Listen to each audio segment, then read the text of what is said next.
मलिक सम्मान न्यूज़ से आज मेरे साथ हैं डॉक्टर चंद्रपाल डॉक्टर मान जी, और जो आदर्श समाज पार्टी के राष्ट्रीय अध्यक्ष हैं।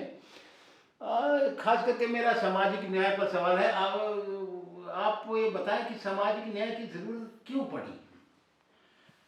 नमस्कार भाइयों बहनों, इन्होंने बड़ा महत्वपूर्ण प्रश्न उठाया है। इसी सामाजिक मैं बहुत सोचता हूँ इस पर, सामाजिक न्याय की आवश्यकता क्यों पड़ी। सही बात है।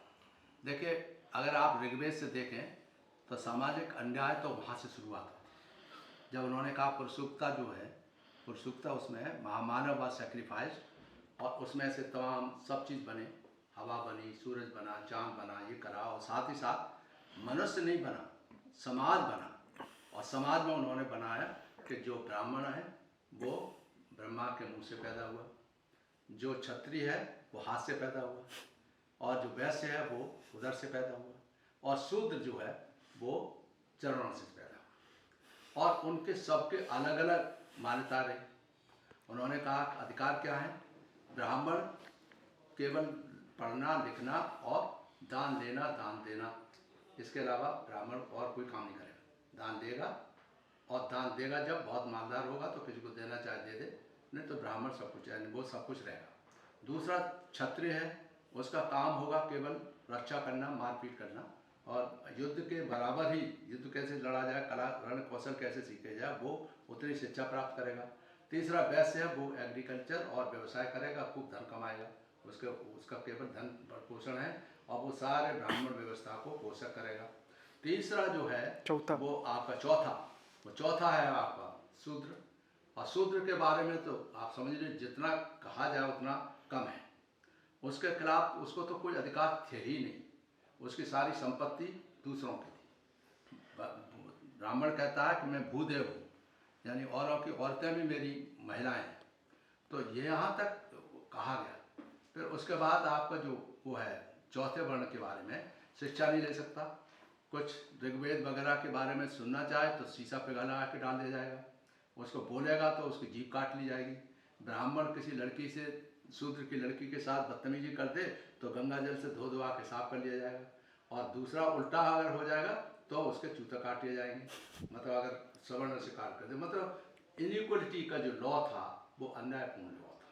ठीक है, तो इसलिए फिर बाद में इसको बहुत रिवोल्ट हुआ, और होते होते होते क्षत्रियों ने रिवोल्ट किया कि भाई ये सुपर अपर हैंड इन्हीं का क्यों, ब्राह्मणों का क्यों, औरों का भी तो होना चाहिए, हमारा भी तो हिस्सेदारी होनी चाहिए। तो उन्होंने रिवोल्ट किया, और राजकुमार लोगों ने, स्पेशली दो राजकुमार के नाम लेते हैं, ये है एक तो आपका महावीर स्वामी, ये क्षत्रिय थे, राजकुमार थे। तो इनको बुरा लगा कि भाई ये इस तरह का एट्रोसिटीज़ हो रही हैं, गलत हो रहा है, दूसरों के पूरा सम्मान को लूटा जा रहा है, उन आत्मनिर्भरता खत्म हो रही है और गुलाम बनाए हुए हैं। इसलिए उन्होंने रिवोल्ट किया, और रिवोल्ट करने के बाद इस निष्कर्ष पर पहुंचा अपनी तपस्या करने के बाद कि तप करो, जप करो, ब्रह्मचर्य रहो, और किसी को मारो मत। हाँ, खास बात यह थी कि उस समय सेक्रीफाइस होते थे वैदिक पीरियड में, इतने सेक्रीफाइस के उसमें गाय भी काटते थे लोग। और आज कहते हैं गाय हमारी माता, मगर इन्होंने गाय माता को खूब काटा खाया है, ये करा। यहाँ तक नर वधु जो होते उनका भी उनको देना पड़ता था, कभी कभी करते थे, उन्होंने डिस्टर्बेंस नहीं होता था। और उसके बाद जो है सब कुछ होते हुए भी ये सब इतना ज़्यादा हो गया, तब ये लोगों ने आपत्ति उठाई, और महावीर स्वामी ने कहा जियो जीने दो, किसी के साथ मारो मत, न मत करो, अहिंसा परमो धर्म, ये उन्होंने सबसे पहले बात उठाई। तो हम उसके लिए जैन धर्म को मैं उस बात में एग्री करता हूँ कि उन्होंने इतना बड़ा रिफॉर्म किया, इतना बड़ा सोशल परिवर्तन लाए, सोशल चेंज लाए, कि जिसका कोई ठिकाना नहीं। मगर आज वो, मैं कहता हूँ जैनियों से, आज आप भी हिंदू धर्म के उस मैथोलॉजी में घुस गए। वो कहते हैं सर हमारा धर्म तो अलग है, मगर हम क्या करें, मजबूर है, करना पड़ता है, एक बात। दूसरा, उसके बाद भगवान बुद्ध पैदा हुए। भगवान बुद्ध जो है वो भी राजकुमार थे। उन्होंने बिल्कुल देखा कि किस तरह से अन्याय होता है, कि खेतिहर जो लोग हैं, मजदूर हैं, उनको खाना समय पर नहीं मिलता, उनको मजदूरी समय पर नहीं मिलती, चारों तरफ दुख ही दुख है। और कैसे दूर किया जाए, तो वो जो कपोल कल्पित कहानी भगवान बुद्ध के बारे में बनाई है कि वो इसकी खोज करने के लिए और बच्चे को, अपनी बीवी को छोड़ के चले गए चुपके, ये जो है उनके करैक्टर एसेसिनेशन किया गया है बुद्ध का करैक्टर एसिनेशन है, कि उनको एस्केपिस्ट बनाने की कोशिश की गई है। तो ये जो है वो गए थे, जब यमुना में उनके जो नदी थी बीच में, नदी जो बहती थी उसके पानी के बीच में झगड़ा होता था।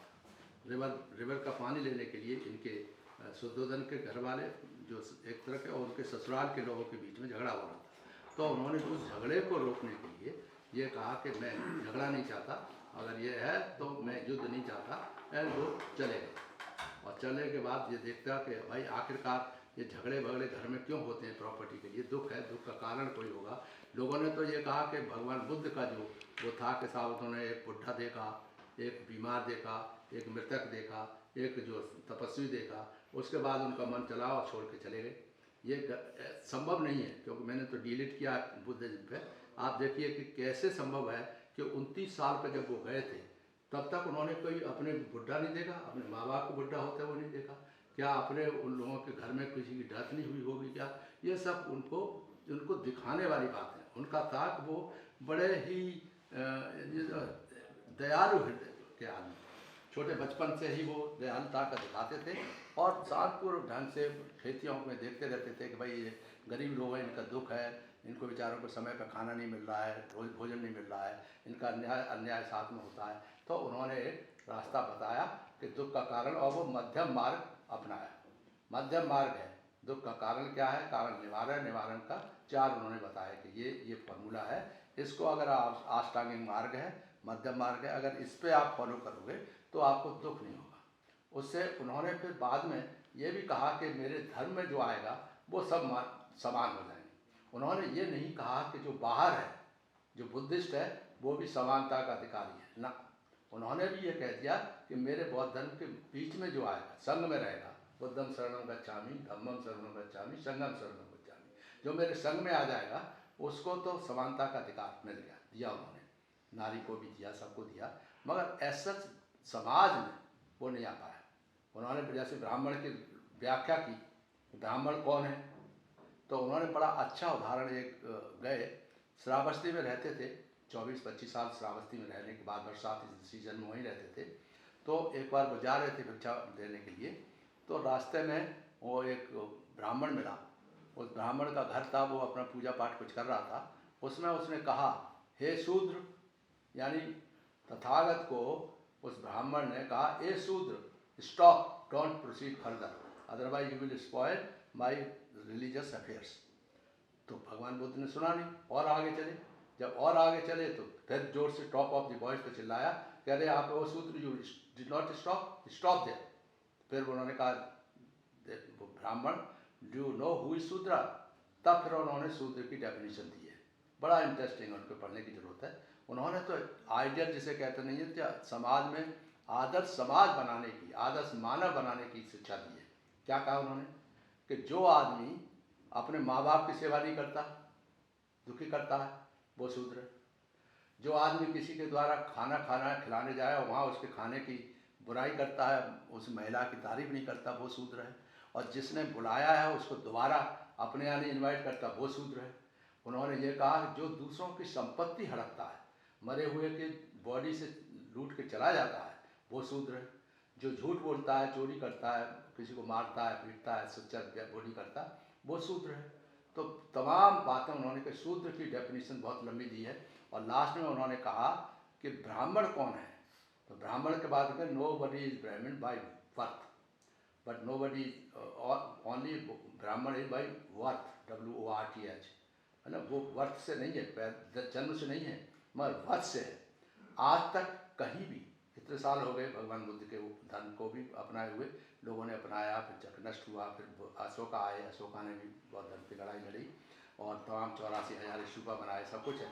मगर आप मुझे कोई बता दे कहीं भी कि भगवान बुद्ध ने कहा कि उनकी बाई योग्यता से, जैसे हम कहते हैं बाई वर्थ है, वर्थ से कहीं भी कोई भी ब्राह्मण होता है क्या? आज भी जैसे आपने कहा कि हम ब्राह्मण नहीं है क्या, हम PhD है, MSc है, PhD है, डीलिट है, और चैलेंज के साथ कहते हैं कोई टॉपर रहे, हर क्लास में टॉप किया है, कि हम बुद्धिस्ट नहीं होते, मगर नहीं है।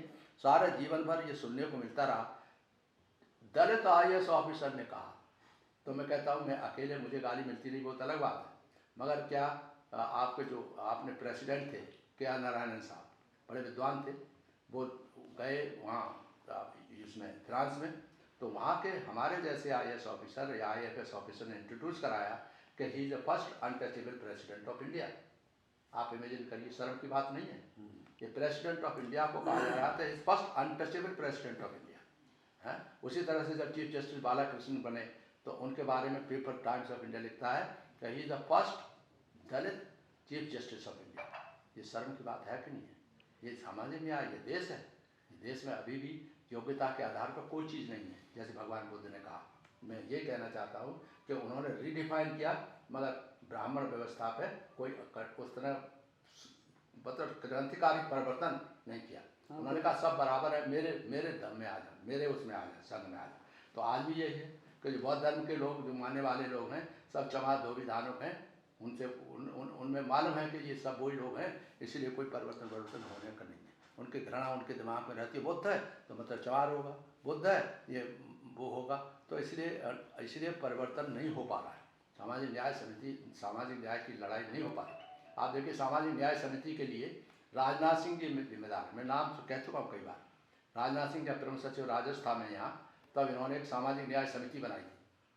आप समझिए क्या समिति थी। इन्होंने ऑफिसर बनाया, एक IAS ऑफिसर को इंचार्ज बनाया और उसने सर्वेक्षण कराया जातिवाद कि कौन सी जात को क्या हिस्सा मिला, जाट धोबी कितना क्या क्या ले गए, और सबके बाकायदा किताब छपी, वो सामाजिक न्याय की किताब छपी। तो राजनाथ सिंह ने कमेटी बनाई थी उसकी। उसमें आप देखिए, जब ये बात कही गई तो हमने कहा ये सामाजिक अन्याय समिति है। फौरन मुंह पे कहा मैंने, सर ये तो सामाजिक अन्याय समिति है। हम चाहते हैं कि सब लोग इकट्ठे होकर अपनी भागीदारी लें। जो आप भागीदारी कह रहे हैं, भागीदारी लें, वो भागीदारी की तो बात नहीं करते, ये सामाजिक न्याय समिति कहते हैं। आज जो है सारा का सारा सिस्टम जो राजनाथ सिंह ने इंट्रोड्यूस करा था उस समिति के माध्यम से, सारा का सारा नरेंद्र मोदी ने इम्प्लीमेंट कर दिया है। सारी जातियों को भागीदारी देने के लिए उनके नाम से मंत्री बना दिया, राज मंत्री, फलाने मंत्री। मैंने कई बार क्वेश्चन किया है नरेंद्र मोदी साहब को कि आप बता दीजिए इससे कौन सा न्याय मिला है। क्या एक मंत्री, किसी जात के मंत्री को बनाने के लिए हज़ारों जातियाँ, जैसे आपने बताया 7,600 इतनी जातियाँ हैं, कि हर जात के एक मंत्री बन सकता है क्या? नहीं बन सकता। इसलिए मैं कहा ग्रुप में बनाइए, ग्रुप में जितना हिस्सा है वो दे दो। उसके अलावा उसमें नहीं हो सकता है हर जात को एक मंत्री बना के आप समाज का न्याय समिति के रूप में दे सकें, नहीं संभव। वो अन्याय समिति बनी और अन्याय समिति को इम्प्लीमेंट किया गया अभी वर्तमान सरकार में, कि एक विभाग, एक मंत्री। अब एक जात का कोई ऊंचा वैसा हो जाता तो वो गर्व करने लगता है, अरे हमारा मंत्री हमारे समाज का मंत्री बन गया, है ना। हमारे समाज का मंत्री बनने का मतलब है कि वो उसमें लट्टू हो गया और वो समझता है नरेंद्र मोदी जी ने हमें क्या दे दिया, हमारे समाज का मंत्री बना दिया, राजमंत्री बना दिया। तो हमने कहा कि ये राजमंत्री कितने बने हुए हैं, कितने भी बनते, कोई काम नहीं मिलता। कोई IAS ऑफिसर राजमंत्री को हाथ नहीं डालता, मगर वो हमारा समाज जो समझता है कि हमें तो बड़ा भारी लड्डू मिल गया, हमें मंत्री बन गया। तो अब सामाजिक अन्याय समिति है ये हमारे लोगों को जो सामाजिक एकता आ रही थी उसको नष्ट करने का एक तरह का कुचक्र चला गया है, जो राजनाथ सिंह ने शुरू किया और नरेंद्र मोदी साहब ने उसको इम्प्लीमेंट किया है। नहीं तो क्या जरूरत थी। इन्होंने कहा, किसी ने जातवाद की बात नहीं आई, जात नहीं खत्म हुई, वर्ण व्यवस्था नहीं खत्म हुई। भगवान बुद्ध का समय चला गया, अशोका का समय चला गया। अशोका के समय में सब एकता के सूत्र बंधने लगे थे, बहुत एक हो रहे थे। जब ये होने लगे तो इनको अन्याय करने वाले लोग हैं, इन्होंने सोचा ये तो बहुत ज़्यादा हो गया, राज करेंगे तो फिर हम लोग कैसे जिएंगे। तो इसलिए उन्होंने एक चाल चली कि इसको बांटो, शूद्र जितने हैं उनको बांटो। तो आपने देखा ब्राह्मण है, चाहे कितनी जातियाँ हों उनके अंदर, मगर वो ब्राह्मण है। व्यापारी क्षत्रिय है, चाहे कोई भी कैसे भी क्षत्रिय बटा हो, मगर वो क्षत्रिय है। इसी तरह से जो ब्राह्मण वैश्य और फिर वैश्य है, तो वैश्य भी वही है, चाहे जैन है चाहे कोई है, सब वो एक ही है, वैश्य है। शूद्र क्या है, हजारों जातियों में बटा हुआ है। आपने जैसे बताया, क्यों बटा हुआ है? क्योंकि वो कभी एक हो ही नहीं सकते, यूँ करके बटा हुआ है, लेयर में बटा हुआ है। जो मानव काशीराम जी कहते हैं स्टोरी, बाबा साहब ने भी लिखा कि this is just like a story. एक स्टोरी पैदा हुआ, वही मर जाता है, कोई चेंज नहीं कर सकता, कुछ नहीं कर सकता। तो वो एक आदमी ऊपर बैठा हुआ है, वो देखता रहता है, कभी रेवोल्यूशन नहीं हो सकता, क्योंकि वो ऐसे बना रखे हैं। इस तरह आप हम सब कहते रहते सब एक हो जाए, सब एक हो जाए। अरे बाबा, वो ऐसा जाल बिछा रखा है कि कभी एक होने का सपना भी नहीं हो सकता, कभी हो भी नहीं सकता। क्योंकि एक किसी भी जात को देख लीजिए, भंगी को देख लीजिए, वो नमस्ते नहीं करता, मैं मंडी के बीच में रहता हूँ।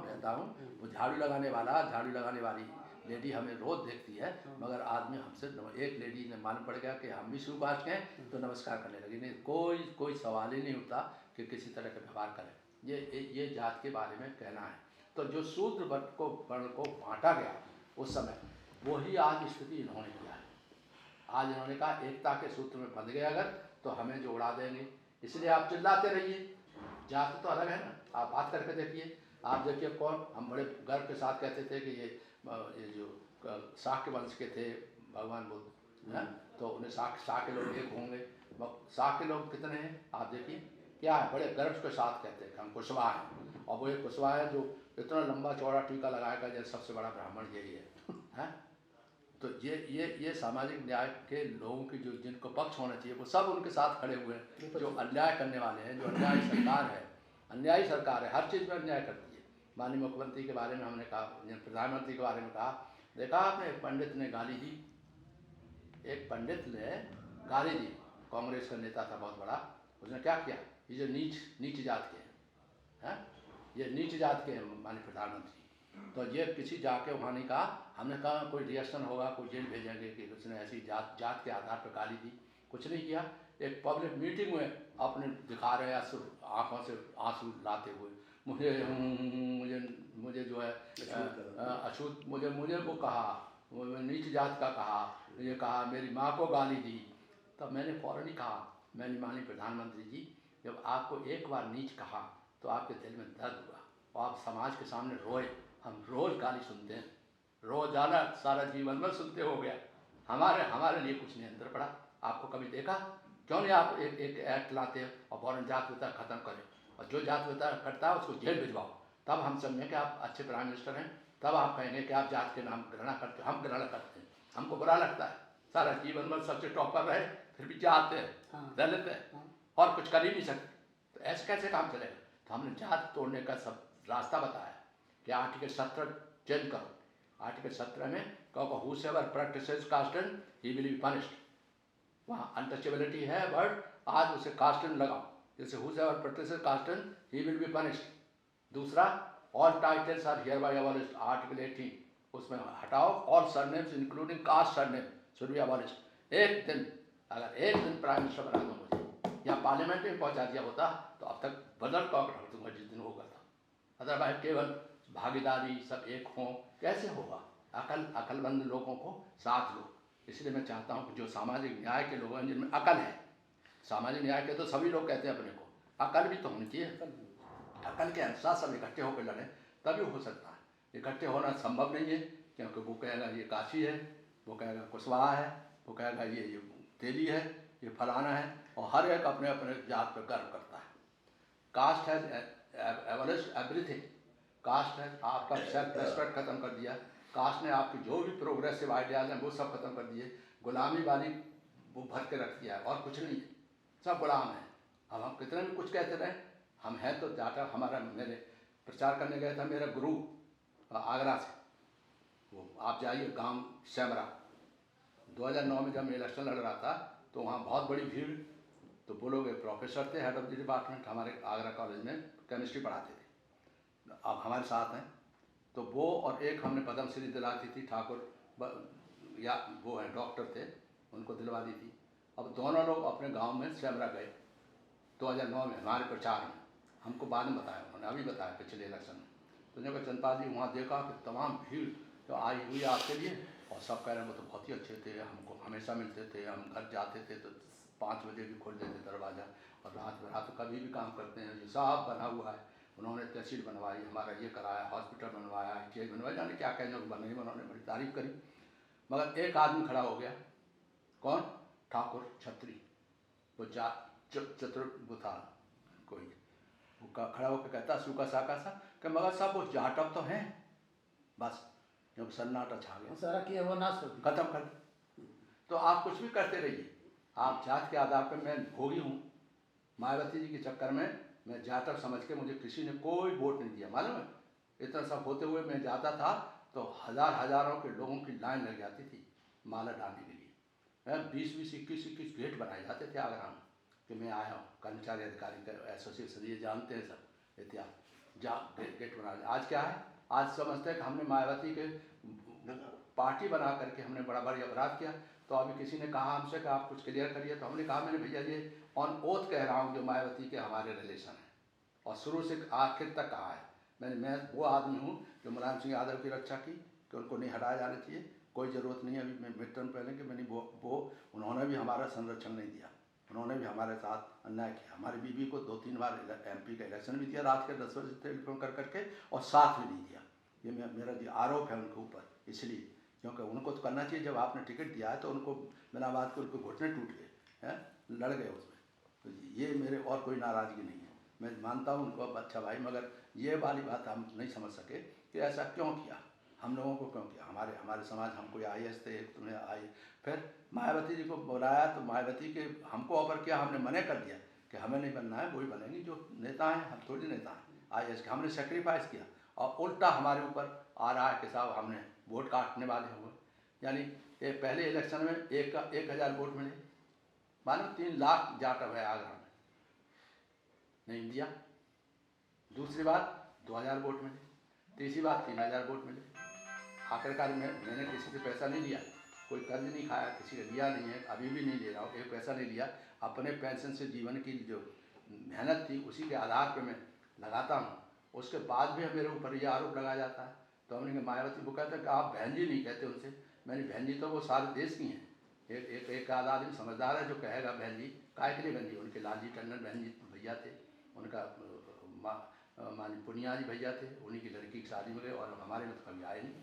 तो कैसे बहन जी, हम मैडम कहते थे, आज भी हम मैडम कहते हैं। तो ये तो थोड़ा आपसी बात है, मगर हम ये कहते हैं कि जो अन्याय होता है वो इनबिल्ट हो गया सिस्टम में, जातीयता में इनबिल्ट है। बाबा साहब की किताब पढ़ो, उसमें बड़ा साफ साफ लिखा हुआ है कि ये जो रिवोल्यूशन करना चाहते हैं बहुत जल्दी लड़के कि हम एक दूसरे फाइट करके कर लेंगे, आप नहीं कर सकते। बैकवर्ड क्लास हो सकता है लड़ने की सामर्थ्य कर लें, मगर सुकास्ट के लोग तो नहीं कर सकते।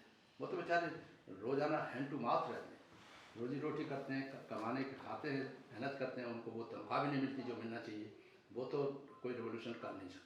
जब आएगा कोई समय तो हो सकता है कुछ मारे जाएंगे, ये लोग मारे जाएंगे तो जोश आ जाए, हो सकता है उसके बाद भले कोई रिवोल्यूशन हो, नहीं तो रिवोल्यूशन नहीं हो सकता। इसलिए हम कहते हैं संविधान, बाबा साहब ने जो संविधान लिखा उसमें उन्होंने बिल्कुल साफ कहा कि भाई हमने आज डेमोक्रेसी के उस माध्यम से राजनीतिक स्वतंत्रता दी है, उसमें एक आदमी को एक वोट का अधिकार है, बराबर उसकी वैल्यू है, चाहे छोटा हो चाहे बड़ा हो सब। मगर आज भी एक आदमी एक वोट का अधिकार है, मगर वो बराबर वैल्यू नहीं है, क्योंकि गुंडा आदमी है वो वोट ही नहीं डालने देता, तो उसकी वैल्यू कहाँ रहेगी। वो तो जैसा है वो गुंडा है, दबंगपना करता है। आज भाजपा जो करने जा रही है बूथ क्वेश्चन कराएगी, आप देखिएगा हर बूथ पे उन्होंने ट्रेनिंग दी है। अरे भाई बूथ की ट्रेनिंग देने की ज़रूरत क्या है, आपको जो वहाँ पर अधिकारी कर्मचारी बैठेगा, आप अपना कार्ड लेके जाइए, उसको दिखाइए और उसको वोट डालाइए। हमने बूथ ख़त्म करवा दिया था इसी वजह से कि कोई ज़रूरत नहीं बूथ करने की, न बस्ता ले जाने करेगी उसकी भी ज़रूरत नहीं, क्योंकि रुपया देते थे उसमें भ्रष्टाचार होता था, तो इसलिए वो भी बंद कर दिया। अब EVM है, EVM वो कहते हैं 100% दीजिए तो 50% दिखाएंगे, तो हम कहते हैं उनको रिसीट दे दो ना कि मैंने वोट डाला और मेरा वोट वहाँ पड़ा गया, आप रिसीट दे दो उसको। जैसे कोई चीज़ खरीदने गया तो खरीद के आएगा तो रसीद मिलती है, वैसे ही रसीद ये इलेक्शन कमीशन EVM के माध्यम से दे दे, तो हमारा वो भी खत्म। चुनाव सुधार में हमने कहा है कि इससे भी सामाजिक न्याय मिलेगा, बराबर का भी अधिकार नहीं। बूथ कैप्चर खूब होती थी, पहले भी होती थी। मेरी मिसेज कहती थी कि हम देख रहे हैं और उधर सब लोग ठप ठप ठप ठप करके चले जा रहे हैं, हम शिकायत कर रहे हैं कि DM को फैक्स करो, फैक्स बंद है, टेलीफोन करो, टेलीफोन बंद है, तो क्या फ़ायदा है। उससे भी हमने बहुत से जो EVM के खिलाफ करते हैं उनको कहते हैं पहले अल्टरनेटिव रास्ता तो निकालो कुछ, तभी तो होगा है। और उसके लिए हमने ये कहा कि जो कम्युनिटीज़ हैं जो दबी हुई हैं उनके मोहल्लों में आप जो है पुणे बूथ बनाओ, जिससे कि उनके ऊपर दबाव नहीं पड़ सके, इससे परिवर्तन होगा है। मुसलमानों के मोहल्लों में स्कूल खोलो, ये बूथ लगाओ, जैसे वो भी होगा, छोटे सब लोग जात के अनुसार वोट दे सकें। जो बूथ कैप्चरिंग करने वाली जातियाँ हैं उनमें और अधिकृत मत कर दो कि भाई तुम जो चाहो जैसे चाहो, हम तो यहाँ खड़े हुए हैं। जाट हैं जो भी जाति, विद ड्यू रेस्पेक्ट जो पावरफुल जातियाँ हैं वो सब ये कराती थी, तो उनमें क्यों उन्हीं उन्हीं के स्कूल भी उन्हीं के क्षेत्र में बनता है। यह भी सामाजिक न्याय समिति न्याय की लड़ाई है। स्कूल खुलेगा तो जहाँ मालदार लोग होंगे, जहाँ मालदारों का इलाका होगा, जो घर होगा, क्योंकि उन्हीं पास वहाँ लैंड है, उन्हीं को लैंड मिलेगी, उन्हीं वो कर लेंगे। तो सामाजिक न्याय बहुत बड़ी चीज़ है। बाबा साहब ने कहा सामाजिक आर्थिक विषमताएँ, और जब तक सामाजिक आर्थिक विषमताएँ दूर नहीं होंगी तो कुछ नहीं हो पाए। और सामाजिक विषमताएँ कैसे दूर होंगी? बाबा साहब ने बहुत प्रयास किया सुधार करने के लिए, हिंदू धर्म को सुधारा जाए, ये किया जाए, और माने नहीं, और नहीं हो पाए, वो कर नहीं पाए। और फिर उनको नेहरू जी ने हिंदू कोड बिल पे आधार पर बाहर निकाल दिया।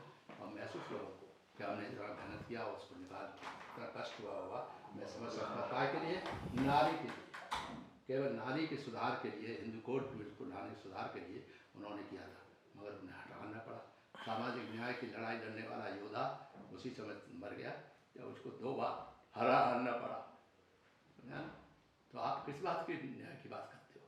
जो हमारा इतना बड़ा बाबा जिसने सारे देश को बचा रखा है, जब वो हार सकता है, 2 बार हार सकता है, 2 बार नहीं 2-3 बार और पहले भी हारे थे, तो ऐसे आदमी को हरा दिया, तो हम कौन सी पुड़िया है? हम कुछ नहीं। आप चिल्लाते रहिए, कुछ नहीं होने वाला जब तक कास्ट एंड फेयर नहीं किया जाए। तो मेरा तो बड़ा साफ है, जातीयता इस देश की सबसे बड़ी दुश्मन है। जातीयता को ख़त्म करने के लिए सब अभियान चलाओ।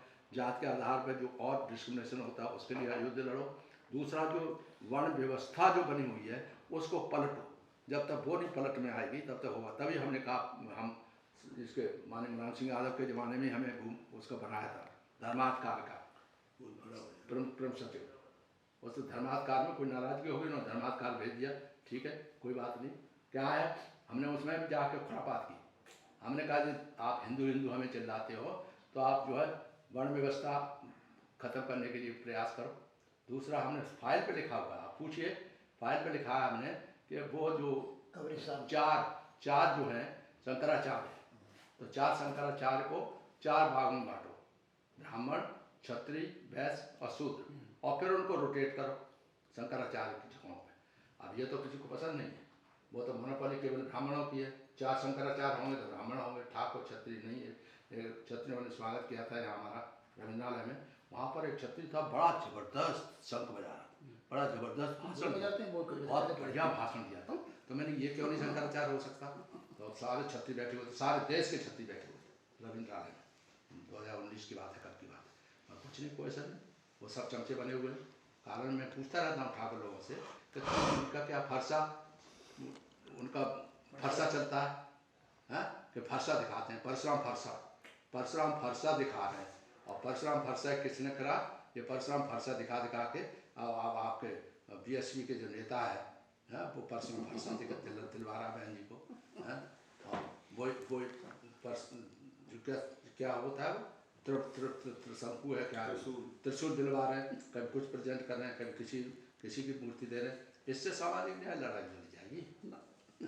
सामाजिक लड़ाई लड़ने के लिए आर्थिक विषमता दूर होनी चाहिए। इसलिए हमने कहा धन बल भाव से जो सरकारें बनती हैं वो उस पर प्रतिबंध लगना चाहिए। इसीलिए चुनाव सुधार होना चाहिए, जरूरी है।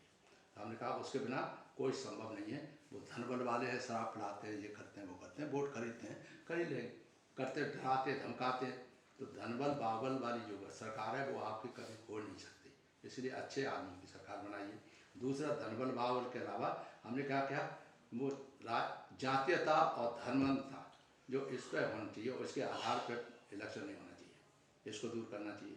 यही सब है। जब तक ये सॉलिड काम नहीं होंगे तब तक आप कितने भी चिल्लाते रहिए, और वो मज़े लेते हैं सब। वो यहाँ आपने कुछ कहा, हम कुछ बोल रहे हैं, और वो नरेंद्र मोदी बड़े मीठी बातें कर करके इधर उधर अपना डायलॉग लगा के, उनके अच्छा निपुणता है, उसके लिखने वाले अच्छे भाषण तो अच्छा कर लेते हैं। हम जानते हैं कि क्या क्या होता है, कैसे नहीं होता। इसलिए ज़रूरी है कि अब हम जैसा जो दिल से बोलने वाले हों उनके यहाँ तमाम जाने हैं। वहाँ पर तो जो एक आदमी को मार दिया, एक आदमी ने सारे किसानों को मार डाला उसके लड़के ने, और मंत्री को आज तक नहीं हटाया गया, मिश्रा को। जबकि इससे ज़्यादा और कोई गलती हो सकती है प्राइम मिनिस्टर की? जैसे ये तो एक तरह के कहूँ कि सरकार की इतनी बड़ी दादागिरी है कि साहब उनको उसको अभी तक हटाया नहीं गया, जब सब ने कह रखा है। तो ये है तो कानून का राज कहाँ से मिलेगा? इसलिए बहुत ज़रूरी है कि हम लोग सशक्त हों। और सशक्त होने के बाद यही है कि जो नेता जो हैं, जो मैंने किस्सा सुनाया आपको, नेताओं को लड़ते हुए मैंने देखा है, मैंने हाथ जोड़ा है सबसे। अब मैं यूनिटी की बात करने का बड़ा मजबूर होता। मैं कहता हूँ कि भागीदारी हमें दो। हमने कहा कि सबका साथ, सबका विकास और सबकी भागीदारी, ये मेरा ही 11th 5 प्लान का होता। अब वो सबकी भागीदारी खत्म कर जाते हैं बार बार, और सबका